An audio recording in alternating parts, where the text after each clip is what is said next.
কারণ খাদান মানুষকে হলে আকর্ষণ করলো।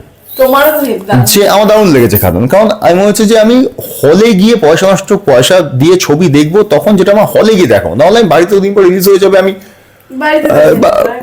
আমি সম্পর্কে যখন কোনোবারই গিয়েছি, মানে প্রথম সম্পর্কেও যখন জীবনে প্রথমবার হয়েছে, তখন আমি ভেবেছি যে বিয়েই হবে এরপরে।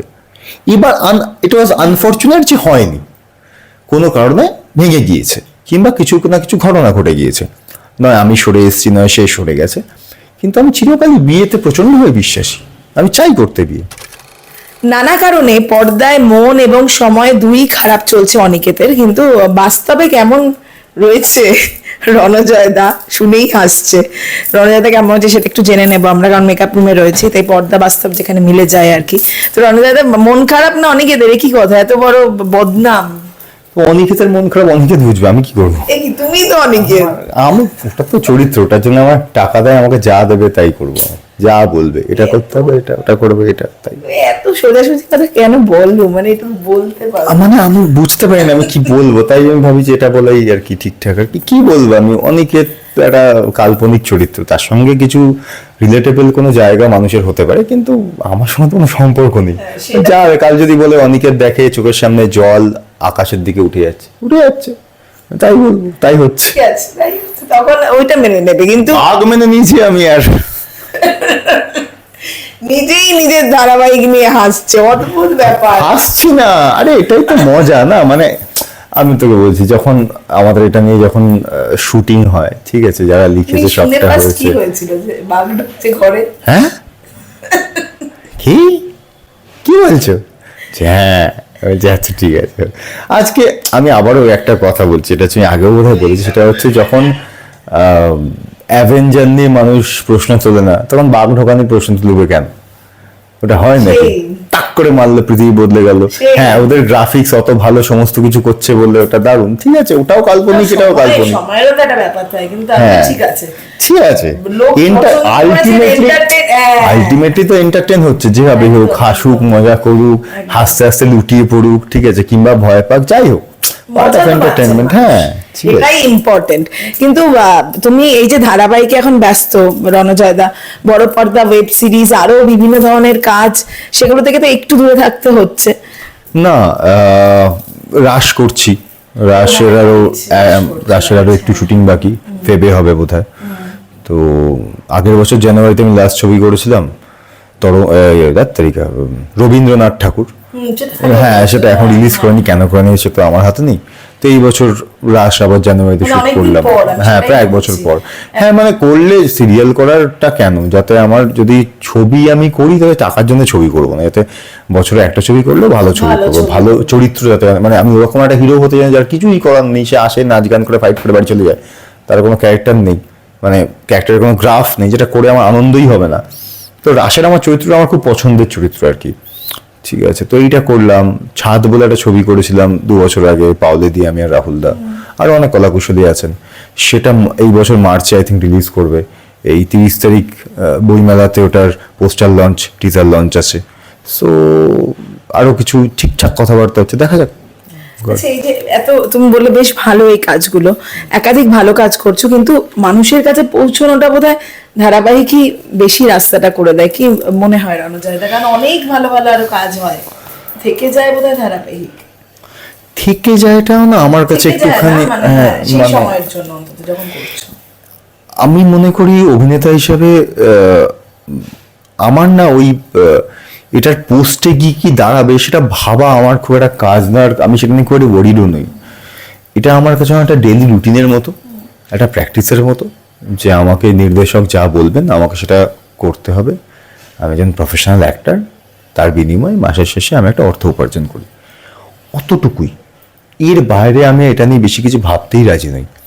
আজকে একটা ছবি করতে গেলে আমাকে ধর 1 মাস আগে একটা স্ক্রিপ্ট দেওয়া হয়। এই রাশের জন্য আমার কাছে স্ক্রিপ্ট ছিল 2.5 মাস আগে। আমি সিরিয়ালে শুটিং করতে আসার আগে 1-1.5 ঘন্টা করে তসাদার কাছে প্রায় তোর 15 দিনের কাছাকাছি ওয়ার্কশপ করেছি আমি, দেবলিনা, বিক্রম, ওইভাবে, ঠিক আছে। স্ক্রিপ্টিং হচ্ছে সবাই মিলে, মানে অনির্বাণদা থেকে শুরু করে সবাই ওখানে উপস্থিত, অন্য সবাই। সো ওটার জন্য আমাকে ভাবতে হচ্ছে। এখানে আমার কাছে ভাবনার সময়টাই খুব কম, এটার এই প্র্যাকটিসটা সম্পূর্ণ আলাদা। তো আমি এতগুলো কথা এই জন্য বললাম যে এই যে জীবনযাত্রার সঙ্গে এটার একটা মেলবন্ধন হচ্ছে প্রত্যেক দিনের, এটা আমার অভিনেতা জীবনের একটা পার্ট, এবং এই জীবনটা আমি বাঁচতে চাই। তাই এই পুরো কাজটা সকাল থেকে রাতের দিকে, রাত যখন আমি ঘুমিয়ে পড়লাম ওই দিনকে দিনটা শেষ হয়ে গেল। এবার সেটা তুই যেটা বললে মানুষের মনে থেকে যায় কি, মানুষ, সেটা তো মানুষের উপর, সেটা আমার উপর না। এটা তুমি ভাবো না বোধহয় খুব একটা, ওটা আমার ভেবে করে লাভ হবে না। সেলফ স্যাটিসফ্যাকশনটাই জোর দাও আমার মনে হয়। সেলফ স্যাটিসফ্যাকশন নিয়ে আমি যদি কথা বলি তাহলে সেটাও একটুখানি সেটাও সেই মানে একটু কমপ্লিকেটেড এবং একটুখানি বিতর্কিত হয়ে যাবে আর কি। তো সেই চ্যাপ্টারটা আমি যেতে চাইছি না, কিন্তু হ্যাঁ ঠিক আছে, আমরা না কোনো কিছুতে পুরোপুরি দিচ্ছি না, বুঝতে পারছো না? মানে ঠিক আছে, মানিয়ে নিচ্ছি, মানে এই যে তুমি বললে অপশন কি, তার কারণ হচ্ছে যে আমাদের এখানে সব থেকে বড় কথা হচ্ছে অর্থের যে নিয়োগ, অর্থের যে বিনিয়োগ, সেইটার পরিমাণটা তো খুব অল্প। আমি কাকে গিয়ে কি বলবো, সম্ভব নয়। এবং হ্যাঁ এটা ঠিক যে ভালো শিল্পের জন্য অর্থের প্রয়োজনটা দ্বিতীয়, কিন্তু এটাও ঠিক যে এই মুহূর্তে যে জায়গায় আমরা দাঁড়িয়ে আছি সেখানে যে ধরনের ছবি দেখানোর জন্য মানুষকে হল আকর্ষিত, মানে হলের প্রতি মানুষের আকর্ষণ তৈরি হবে, তার জন্য তো সত্যি একটা অর্থের মানে বিপুল পরিমাণে অর্থ, এবং সেটাকে বিক্রি করে সেই অর্থ ফেরতে নেওয়া, সেই বাজারটার খুব বড় একটা হাত রয়েছে। সেটা আমরা করতে পারছি কোথায়? আজকে এত বছর পর একটু আগে থেকে বলছিলাম যে খাদান এতটা হিট হলো কেন? কারণ খাদান মানুষকে হলে আকর্ষণ করলো। যে আমার দারুণ লেগেছে খাদান, কারণ আমি মনে হচ্ছে যে আমি হলে গিয়ে পয়সা দিয়ে ছবি দেখবো, তখন যেটা আমার হলে গিয়ে দেখাবো, নাহলে আমি বাড়িতে দিন পর রিলিজ হয়ে যাবে, আমি বাড়িতে দেখবো, ঠিক আছে? তো সেইটার জন্য খাদান হিট হয়েছে। আমি আবার কথা বলতে বলতে তোর প্রশ্নটা হারিয়ে ফেললাম, আমি একটু লস্ট হয়ে যাই। Anyway, so the point is, ঘুরে ফিরে আলটিমেটলি ওটাই আসছে যে আমাদের এখানে ওই বিনিয়োগটা না, আজকে তোর আগের কথা ধরে যদি আমি যাই, সেটা হচ্ছে আমি যদি সাউথ ইন্ডাস্ট্রি এখন বম্বে ইন্ডাস্ট্রির উপরে ভাবি, একটা রিজনাল ইন্ডাস্ট্রি, কিন্তু সাউথ ইন্ডাস্ট্রি কিন্তু এই মুহূর্তে ইন্ডিয়ার সব থেকে, সাউথের মধ্যে 4টে ভাগ আছে আবার, তেলেগু, তামিল, কন্নড় আর মালায়ালাম, ঠিক আছে? সো এবার and they are actually making money and they are making good content as well, because ওরা ওই বাজারটা ক্রিয়েট করতে পেরেছে। এবার আমি জানি না আমরা কবে গিয়ে সেটা করতে পারবো, যদি কখনো পারি করতে, তাহলে দেখবি হয়তো বাংলারও সেটা হবে। একটা সময় তো বাংলা রাজ করেছে, মানে উত্তম বাবু, সৌমিত্র, একটু সময় তো বাংলা রাজ করতো, সেটা তো কোনো, আমি দুদিন আগে একটা অমিতাভ বচ্চনের একটা ইন্টারভিউ দেখছিলাম, বহু পুরনো, জয়া বচ্চন খুবই ছোট শেষ, আই থিঙ্ক অমিতাভ বচ্চন বোধহয় তখন সারাবি সবাই করেছে কি এই সময়কার। তো উনি বলছেন তখন তাদের কাছে প্রশ্ন আসতো, আমাদের এখন যেমন আসে না যে এই যে রিল এত বেশি হচ্ছে কিংবা ইউটিউব ওয়েব সিরিজ হচ্ছে, তাতে সিনেমার উপর কি প্রভাব পড়বে। তো ওনাকে জিজ্ঞেস করতে চাই যে ভিডিও ক্যাসেট আসছে, তো এই ভিডিও ক্যাসেট আসার কি প্রভাব পড়বে, এবং হি সাউন্ডেড ভেরি ওয়ারিড। বলছে আমি বুঝতে পারছি না এটার কতদূর কি প্রভাব পড়বে, কারণ লোকজন আমি দেখছি বাসে ভিডিও ক্যাসেট চালিয়ে যাচ্ছে, তাদের কাছে অ্যাভেলেবেল হয়ে যাচ্ছে, তো তারা সিনেমা হল মুখী কতটা হবে, কি হবে? তাহলে কি দাঁড়ালো, এক তো তোর বিনিয়োগ, এক তো সেইটার অনুযায়ী যত্ন নিয়ে বর্তমান পরিস্থিতি বুঝে, সমাজ বুঝে ছবি বানানো, তারপরে সেটা মানুষের কাছে কতটা গ্রাহ্য হবে সেটাকে মাথায় রেখে সেইভাবে ওটাকে তৈরি করা যাতে মানুষ সেটার দ্বারা আকর্ষিত হয়, তারপরে সেটা কোন ফরম্যাটের জন্য আসছে সেটা ভাবা, এবং সেটা যেন এতটাই ভালো হয় যে তখন মানুষ সেটা নিয়ে কথা বলবে। তো লেয়ারটা অনেক লম্বা হয়ে গেছে। আজকে এতদিন পরেও পাতাল লোক যখন বেরো, লোকজনের মুখে কিন্তু পাতাল লোক নিয়ে কথা হচ্ছে, কিন্তু এই যে পাতাল লোক 2 যদি খারাপ হতো, লোকজন কিন্তু খারাপই বলতো। পাতাল লোক 1 ভালো হয়েছে বলে পাতাল লোক 2 নিয়ে 2 খারাপ হলে বলতো না যে খুব ভালো হয়েছে, যেটা মির্জাপুরের ক্ষেত্রে হলো, ঠিক আছে? তো এই লিস্টটা অনেক লম্বা, কিন্তু সেখান থেকেও আমরা অনেকটা পিছিয়েছি এই কারণে, কারণ আমাদের বাজারটা খুব সীমিত।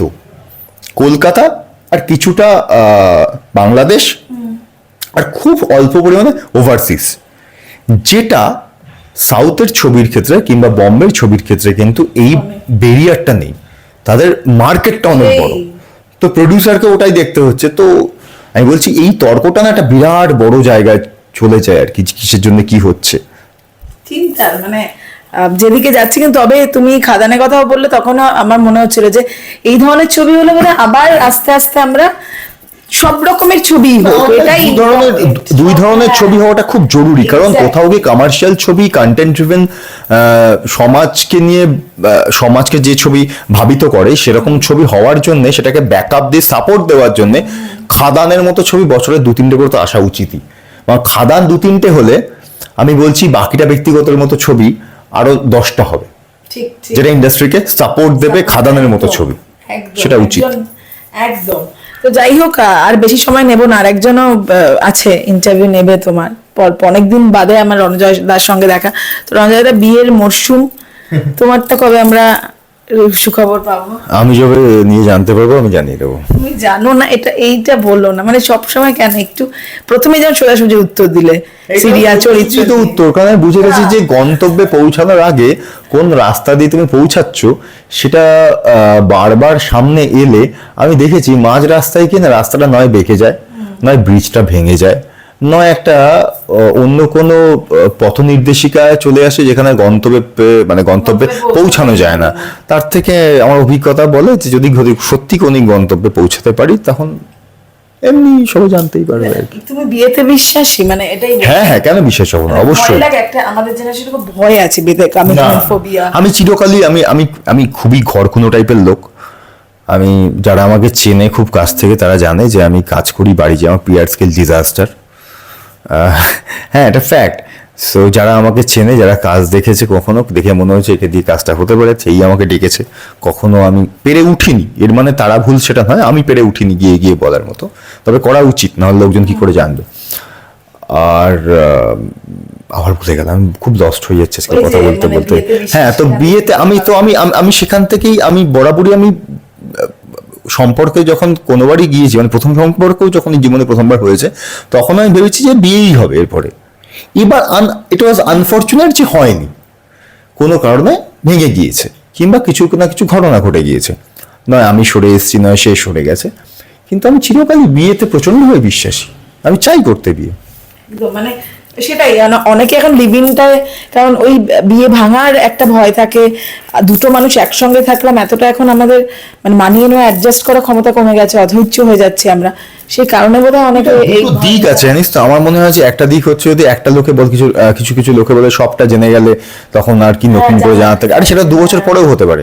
আমি যদি অন্য পার্সপেক্টিভ থেকে দেখি, ঠিক আছে, তখন তো একই, মানে যার থাকার হবে না সে থাকবে, আর যার থাকার হবে না সে থাকবে না। একদম একদম। যাই হোক, থ্যাংক ইউ সো মাচ। শেষ করব, শেষে আপাতত কঠিন সময় অনিকেতের জীবনে, দর্শকের অনিকেতের জীবনে বলেছি, সঙ্গে সঙ্গে এক্সপ্রেশনটা চেঞ্জ। হ্যাঁ, হোক হোক, ওর জীবনে কঠিন আসুক, চড়াই উতরাই আসুক, যত এরকম হবে সিরিয়ালটা আরো চলবে ততদিন, খুব ভালো। দর্শকদের দেখতে বলে একটু। আরে এ কি, দর্শকরা আমার সঙ্গে এত একাত্ম হয়ে যায় কথা বলতে বলতে, কি বলুন, ঠিক বলছি না? দেখ, বুঝে গেছেন কি বলতে চাইছি। কোন গোপনে মন ভেসেছে জি বাংলার পর্দায় সোম থেকে শনি রাত 8:30টায়, এতটুকুই। Thank you.